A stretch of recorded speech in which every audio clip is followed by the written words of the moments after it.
Selamat datang kembali di channel Bornet Trader. Di video kali ini saya akan menganalisa untuk perkembangan pergerakan indeks. Hari ini hari perdagangan terakhir bulan November dan minggu terakhir di bulan November, dan juga saham-saham dari sektor batubara terutama Adro. Langsung saja ke indeks. Indeks hari ini kembali ditutup terkoreksi 1,18% ke harga 7.115 dan transaksi sampai saya buat video ini ada di 12,9 triliun. Tutupannya di 7.114, diturunin 1 poin. Langsung saja ke teknikalnya. Untuk ISG, waduh, dia mau bentuk lower low dalam perdagangan hari terakhir bulan November. Ya, apakah ini confirm terus turun? Kalau menurut saya hari ini nih ada sentimen rebalancing untuk JII, IC ya, indeks Jakarta Islamic Index. JII, terus IC, saya kurang ingat tuh IC, terus lainnya ya. Jadi beberapa saham tadi terkoreksi cukup dalam, BRPT ya, karena ya tadi keluar dari indeks JII dan IC. Terus apa, Goto tadi juga keluar, tapi Goto melawan kan. Itu yang menjadi sentimen. Kalau kita time frame bulanan ternyata turun dalam. Ini luar biasa, pecah rekor setelah mungkin 10 tahun nih ya. Kita lihat 2024, berarti kita pakai 2014 Novembernya koreksi 5%. Nah ini 2024 5,6%, berarti ini terdalamnya semenjak 10 tahun ya. Selebihnya nggak pernah nih. Kita lihat ya, kita cek dulu. 2015 naik tipis, 2016 koreksi lumayan dalam ya. Oh, ini memang 10 tahun itu memang pernah dia koreksi dalam ya. 2015, 2016 itu dalam kondisi uptrend juga dia koreksi dalam. Tapi Bapak Ibu perhatikan historinya ya, historinya nih. Setelah dia koreksi dalam kemudian lanjut rebound, dan kebetulan polanya tuh hampir mirip. Dia koreksi dalam pas IISG di dekat atau setelah all time high. 2014 nih koreksi dalam, habis itu Desember naik 3%-an. Terus di 2016 saya kurang tahu karena saya baru masuk indeks itu, baru masuk saham 2017. 2016 itu dia koreksi dalam juga, nggak tahu ceritanya apa, tapi setelah all time high. Terus 2017 rebound, koreksi juga 2017 ya. Koreksi tipis 0,89%. 2018 naik 3,8%. 2020 dia rebound. 2020 dia rebound ya, setelah Oktobernya koreksi dalam 7%, terus dia rebound 5%. Nah, ini polanya hampir mirip di 2014. Nih ya, Bapak Ibu, saya gambar biar lebih jelas. Tapi ini ya secara histori belum tentu sama nanti terjadinya. Tapi mudah-mudahan seperti itu juga. Nih ya, 2014, mana 2014? November 2014 tuh rebound ya, bukan koreksi. Ini 2013 yang koreksi dalam tuh. Berarti 11 tahun 2014-nya setelah dia rebound, koreksi naik tipis. Nah, itu. Nah, ini nih. Kita pakai yang 2016. Ini dia dari all time high, setelah 3 bulan all time high dia koreksi dalam, habis itu bangkit. Secara histori sama nih polanya ya. Terus kita lihat 2018, 17 dulu. 17 rebound, koreksi tipis tapi kemudian rebound. Nah, kita lihat aja ya. Gak usah panjang lebar, yang pastinya kita lihat ke depannya karena time frame monthly-nya tutupan di harga terendahnya. Dan volume bulan ini nggak terlalu besar seperti bulan Oktober. Jadi ya rebalancing bulan ini sepertinya nggak terlalu banyak berpengaruh ya. Berarti memang sudah selesai nih. Kemungkinan besar time frame weekly-nya. Weekly-nya candle hammer terbalik ya, indikasi lemah. Tapi kita nggak tahu Senin ceritanya apa. Tiba-tiba digas langsung kan menarik. Tapi indikasinya sudah lemah ya. Karena dia di bawah 7150 dan membentuk lower low. Kita menunggu melihat respon market di Senin dan Selasa. Kalau dia kembali ke atas 7.200 itu bagus. Itu aja IISG. Lanjut saham pertama, Indi yang ditutup di harga 1.405 menguat 0,71%. Indi berjuang nih, bertahan dia di 1.400. Mudah-mudahan ini tanda-tanda dia reversal membentuk candle doji atau hammer. Nih kalau Bapak Ibu pusing lihat banyak gambar ya, Bapak Ibu pakai aja supportnya sampai jebol minggu depan udahlah. Kondisi ISG seperti ini aja dia mampu bertahan. ISG koreksi aja mampu bertahan. Kalau ISG besok koreksi Senin dan dia koreksi juga ya, menurut saya pertimbangkan out dulu di bawah 1.300.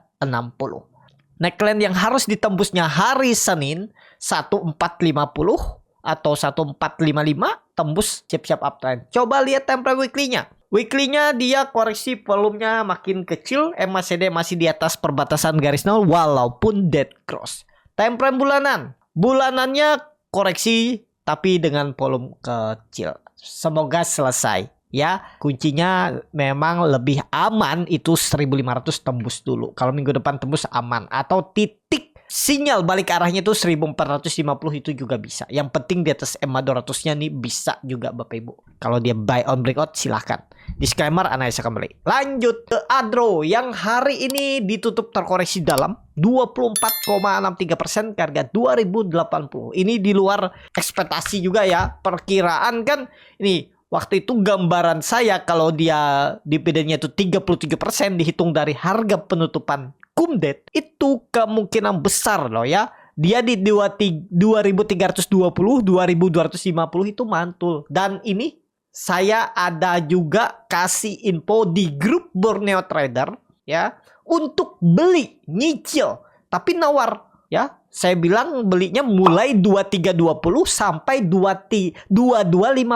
Ibaratnya kalau dari harga penutupan kemarin dia turun 15%. Menurut saya itu secara logika pasar kemungkinan besar mantul. Ternyata dia malah syukurnya ya, kami antri itu dari sebelum open market ya, saya infokan itu, saya antri, saya screenshot juga bukti kalau saya entry dan beli sesuai apa yang saya infokan. Karena ya saya harus juga infokan, harus lihat kan, karena ini memang strateginya harus ada, karena ya saham-saham yang seperti ini kan harus ada penunjang, memang ya nggak sembarangan. Jadi saya infokan juga. Dan ya ternyata dia langsung ARB, itu sempat panik. Oh ternyata habis itu saya lihat, oh dimakan, udah bungkus di 2200. Lumayan ya. Dari 2070 ya. Tadi 2070 jualan di 2200. Saya bilang cuan bungkus. Ya lumayan tuh 6%. Akhirnya tadi profit dan gak lihat lagi lah. Dia jebol 2090 di 2080. Nah seperti itu ya. Logikanya kenapa yang menurut saya, apakah ada Bapak Ibu yang beli di harga penutupan kemarin lagi ARB? Secara logika pasar ya, kita nggak usah pakai teknikal segala macam, harus tahu fundamental, harus tahu bandar, harus tahu teknik atau hitung-hitungan. Secara logika pasar aja ya. Apalagi ini kan Adro mau melepas AAD-nya kan, mau listing. Nah, apa yang menjadi pertimbangan Bapak Ibu mau beli di sini? Menurut saya nggak mau beli. Kenapa? Nggak ada lagi kepentingan kalau dia mau beli di sini. Mendingan dia kalau mau beli sekalian turun sekali lagi. Seperti itu loh. Kenapa? Ya nggak ada kepentingan, nggak dapat dividen karena sudah ex-date. Ngapain dia jual? Mungkin ada yang jual di area 2000 berapa kemarin? 2760 itu karena ya ngambil spare dividen. Gimana ngambil spare dividen? Dividennya kan 33%. Kalau dia turun 25% berarti ada 12% spare untuk profit. Walaupun rugi secara harga, tapi dapat dividen dikurangin kerugian ini ya. Jadi ada masih hitung-hitungan 10% profit. Nah, ada yang seperti itu? Ada. Saya juga infokan di YouTube Borneo Trader, di external community Pro Trader. Bagi yang mau join di situ bisa ya, cari gabung, pilih yang Pro Trader ya. Di situ juga ada infonya. Kalau nggak percaya lihat aja di situ, videonya masih ada ya. Minggu kemarin saya infokan kalau mau Adro yang belum punya, kalau mau jual Adro, bagi yang mau dividen, mau dapat PUPS AAD ya, cari selisih 10%. Bapak Ibu, keuntungannya nanti dari AAD. Kalau naik ya profit dari AAD dan 10% tadi. Tapi resikonya saya bilang sulit untuk jual di hari pertama. Kenapa? Harus sekuritas yang cepat, pakai MG atau ya saya lihat kemarin tuh MG, YB, CP, terus yang lainnya tuh cepet ya. Nah, atau saya bilang juga kalau mau cepet coba langsung telepon sekuritas biar dapat antrian pertama. Kalau dari handphone atau laptop itu kita kayaknya agak susah untuk dapat antrian pertama walaupun kita antri dari hari sebelumnya. Biasanya Kalau mau lebih cepat tuh memang langsung telepon sekuritas ya, langsung dari server. Tapi biasanya biayanya lebih besar ya. Tapi nggak besar-besar banget lah. Mungkin bedanya 0,3%. Ya, bukan 0,3% ya. 0, misalnya jualnya 0,25 berarti jadi 0,3. Nah, seperti itu. Atau 0,28. Nah, itu yang jadi pertimbangannya Bapak Ibu mau beli harga itu ini apa? Berharap dia mantul dan bangun. Itu menurut saya sangat mustahil ya. Sangat kecil kemungkinan. Kenapa? Karena dia masih ada hutang. Ibaratnya itu kalau ditarik dari atas ya. Dia tuh masih ada utang 12% dividen trapnya itu. Jadi kalau dia turun tuh harusnya ya ke 23.20 baru lunas. Ternyata dia langsung ARB kan. Wah, itu keberuntungan tadi pagi tuh. Langsung bungkus dapat 6% dalam waktu 1 menit. Tuh ya, cuan bungkus. Nah, itu. Jadi gimana untuk Adro? Adro masih belum tahu. Mungkin masih dijual. Mungkin juga. Karena mungkin uangnya bisa buat mereka listing atau beli AAD. Kenapa? AAD itu penawarannya itu dari tanggal 29 November hari ini sampai 3 Desember. Berarti sampai hari Selasa itu mereka masih bisa beli untuk pesan. Nah, itu kemungkinan besar Adro kayaknya ya agak berat nih. Kalau memang mereka mau keluar untuk subscribe atau beli AAD, ya mungkin susah untuk naik dulu. Ya, jadi mungkin loh ya. Tapi kita lihat aja lah untuk Adro ke depannya minggu depan. Ya. Itu aja dulu untuk Adro. Saat ini dia udah turun 43% dari harga penutupan Kumdet ya. Itu aja. Ya, jadi kalau saya belum dulu lah ya. Atau bagaimana strategi Bapak Ibu trading cepat kah? Atau mau simpan? Saya mau simpan lama. Kan lumayan nih sudah turun 43%. Berarti kalaupun saya harus press down mungkin di turunan 70% misalnya loh ya. Ya sedikit lagi lah. Saya turun. Nah, istilah. Tapi kalau Bapak untuk trading jangka pendek ya menurut saya belum lah, belum menarik kalau saat ini ya. Tadi itu saya momentum aja cuman ya mencari pantulan sesaat. Saya bilang juga TP aja di 4-5% bungkus saja lah. Kapan lagi dikasih duit gratis, ibaratnya seperti itu. Kenapa? Karena memang peluang besar hari itu mantul. Tapi tinggi enggaknya ya saya kurang tahu ya, maksimal 5% saya bilang. Ya dia tadi bangkitnya sampai 220 itu 7% apa ya. Nah, habis itu turun nggak mampu lagi kan. Nah, itu ya untuk Adro saat ini. Lanjut, ADMR yang ditutup Dega 1225 terkoreksi 3,16%. ADMR, waduh jebol. Kita pakai 1200 lagi sandaran terakhirnya. Gak usah pakai support yang sering disentuh. Kita pakai angka genap 1200 kalau dijebol ya udahlah. Nah, kita lihat ya. 1200 sampai 1190. Jebol itu ya udah. Makin downtrend untuk ADMR. Itu aja, lanjut. PTBA yang ditutup terkoreksi 3,2% ke harga 2.700. PTBA juga tertekan nih. Waduh, jelek. Tapi bisa rebound nggak? Karena ini kan di area sideways trend pendeknya. Mungkin kita lihat aja. Pokoknya kita lihat minggu depan kalau dia balik ke atas 2.800 baru menarik. Ya, itu aja untuk PTBA. Lanjut, ITMG yang ditutup di harga 26.650 terkoreksi 2,38%. ITMG, waduh turun ya 26.500 sedikit lagi. Ayo, apakah mantul di hari Senin? Kita lihat Senin 26.500, 26.400 harus dijaganya ya. Kalau Bapak Ibu, saya mau sampai bawah pun nggak masalah lah. Ya 25.000 support kuat yang harus dijaga. Tapi kalau mau bagus, mantul lah minggu depan di daerah 26.500 untuk ITMG. Lanjut, UNTR yang ditutup di harga 26.775 terkoreksi 2,19%. UNTR kita lihat sama UNTR ITMG 26.500 bertahan nggak di situ? Itu aja dulu untuk UNTR. Saat ini kalau saya lebih wait and see, bisa sampai hati-hati loh kalau jebol 26.500 tuh bisa 25.000 lagi. Mungkin mantul di situ. Ya kita lihat lah. Mudah-mudahan kalau memang mau bagus mantulnya di 26.000. Coba lihat time frame bulanan. Koreksi biasa. Volumenya coba lihat. Biasa aja. Ya kita lihat hari Senin Selasa. Kalau dia rebound aman. Untuk UNTR. Yang penting jangan jebol 26.500. Lanjut. Doit yang ditutup di harga 690 terkoreksi 2,81%. Doit lagi berjuang. Kita butuh konfirmasi Senin. Karena dia jebol support 700 tapi masih 10 poin. Kalau dilihat seperti ini ya masih bisa lah berrebound kalau menurut saya. Ya. Tinggal tunggu tembus Senin Selasa, tembus 700 lagi harusnya menarik. Selesai dia mematahkan trend downtrend dan retest dan bang. Coba lihat time frame bulanan. Bulanannya itu sideways setelah dia membentuk candle apa nih? Cup and handle. Udah nih aman. Kalau dia tembus 700 Senin Selasa, kita lihat tembus 700 aman. Itu aja untuk Doit. Lanjut Harum yang ditutup di harga 1090 terkoreksi 1,8%. Langsung saja ke triknya, Harum jebol 1100 tapi 10 poin. Kita lihat Senin. Mudah-mudahan balik arah. Siapa tahu Senin dia membentuk candle bullish engulfing dan bangkit dan reversal.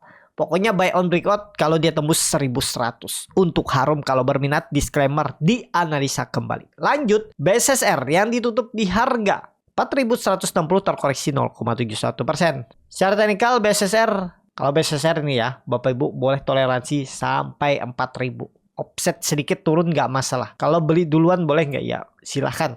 Intinya dia nggak boleh jebol 4000. Pakai itu aja. Ya, tapi ini kan dia udah 5 hari terus turun. Coba kita lihat time frame mingguan, koreksi biasa tapi candlenya kurang bagus. Nah, minggu depan kita lihat candlenya harus seperti ini kalau mau bagus. Berarti harus tembus berapa tuh? 4200. Kalau tembus 4200 minggu depan menarik, ingat aja itu untuk BSSR. Kalau mau cicil aja sampai 4000 itu juga boleh. Atau buy on breakout kalau dia tembus 4200. Disclaimer, analisa kembali. Lanjut, ABMM yang ditutup di harga 3500 terkoreksi 1,68%. ABMM saat ini lagi berjuang harus rebound. Senin aja lihat kalau dia rebound aman. Ya, 2% minimal reboundnya. Senin itu aman. Harusnya nggak ada cerita lagi. Habis rebound dia tiba-tiba merah. Maksudnya habis naik tiba-tiba merah. Enggak. Pokoknya kalau dia naik 2% Senin menarik. Itu aja. Lanjut. Bian yang ditutup di harga 19.575 sama harga penutupan hari sebelumnya. Asing, nggak ada jual beli. Atau belum dibuka. Secara teknikal Bian lagi sideways. Menarik ya? Masih menarik. Ada potensi tembus 20.000? Ada peluang. Kita lihat minggu depan. Itu aja untuk Bian. Lanjut Toba yang ditutup di harga 446 sama harga penutupan hari sebelumnya. Waduh, Toba dah jebol 500 dan ini sandaran terakhirnya. Kalau nggak mampu bertahan juga, ya kemungkinan selesai bisa 350. Ya, harus rebound. Senin harus rebound. Paling nggak doji. Jangan sampai dia tutup di bawah 430. Kalau tutup di bawah 430, downtrend. Lanjut, jauh arahnya bisa ke 360. Untuk Toba, kita lihat aja. Ini time frame weekly-nya, tapi Bapak Ibu juga perhatikan MACD-nya masih di atas walaupun dead cross. Sudah 5 minggu koreksi. Mudah-mudahan minggu depan candle-nya seperti ini. Candle bullish engulfing aman. Ya, kita lihat minggu depan. Untuk Toba kalau dilihat koreksi bulanan, koreksi tipis. Setengah volume, nggak masalah. Tapi perlu konfirmasi tembus dulu 480. Minimal tembus 480. Menarik, Toba siap-siap bangkit. Kalau beli duluan boleh nggak? Jebol 430 buang kalau berminat. Boleh pakai average down. Kalau pakai average down Bapak Ibu, average down di 350. Disclaimer, analisa kembali. Saham terakhir KKGI di harga 510 terkoreksi 1,92%. KKGI, waduh, KKGI kita lihatlah. Kalau ada koreksi itu menarik di 490-500. Kalau dia koreksi besok, kalau Bapak Ibu minat ya, tapi ini disclaimer. Kalau Bapak Ibu memang minat, yakin ya KKGI koreksi ke 490, 500, 480 itu spek buy. Jebol 480 buang. Gitu aja untuk KKGI. Cukup sampai di sini video kali ini. Terima kasih untuk Bapak Ibu dan teman-teman yang sudah menonton video ini sampai selesai. Apabila channel Moneta ini bermanfaat dan bisa menjadi bahan pertimbangan Bapak Ibu dalam membeli, menyimpan dan menjual sahamnya, bisa klik tombol subscribe dan nyalakan lonceng notifikasi. Ada kritik, saran ataupun pertanyaan bisa langsung tinggalkan di kolom komentar. Bagi Bapak Ibu dan teman-teman yang baru belajar trading, masih bingung memilih saham, bingung membuat trading plan, bisa join trading bersama Borneo Trader. Nanti dipilihkan saham-sahamnya dan dibuatkan trading plan-nya beserta chartnya dan juga free konsultasi portfolio. Kalau tertarik, DM Instagram Borneo Trader. Sampai ketemu, tetap semangat dan semoga bisa terus cuan.